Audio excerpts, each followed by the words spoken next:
अगर आप भी अपने बच्चों के लिए नज़ला ज़ुकाम बुखार के लिए विक्स का इस्तेमाल करते हैं, क्या ये आपके बच्चों के लिए महफूज है? अगर यूँ इस्तेमाल करनी है तो कितनी मिकदार में इस्तेमाल करनी है, इसके होने वाले फ़वाइद क्या हैं, नुकसानात क्या हैं?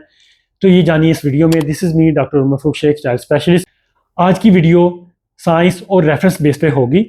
अगर आपने अभी मेरा चैनल सब्सक्राइब नहीं किया तो चैनल को सब्सक्राइब करें और बेल आइकन को दबाएं। अगर आपके बच्चे की उम्र 2 साल से कम है तो आपने विक्स का इस्तेमाल बिल्कुल नहीं करना। इसमें कैम्फोर, यूकलिप्टस और मेंथोल जैसे कंपाउंड्स होते हैं जो बच्चे की सांस की नालियों को ब्लॉक कर सकते हैं, इरिटेट कर सकते हैं, जिसकी वजह से बच्चे का सांस बंद हो सकता है। अगर आपके बच्चे को नज़ला ज़ुकाम का मसला है तो आप मार्केट में मिलने वाले नार्सलाइन पी नेज़ल ड्रॉप्स इस्तेमाल कर सकते हैं। उसके बाद बल्ब शक्कर के साथ उसको सक कर सकते हैं, जिसकी वजह से सांस की नाली में रुकावट दूर हो सकती है।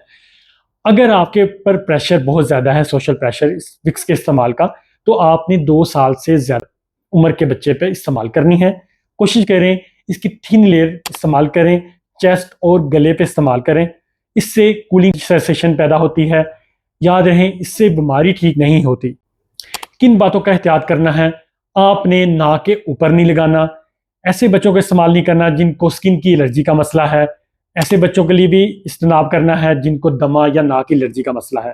उम्मीद है ये मालूमात कारगर साबित होंगी आपके लिए। अपने अपने बच्चों का ख्याल करें। शुक्रिया, जज़ाकल्लाह।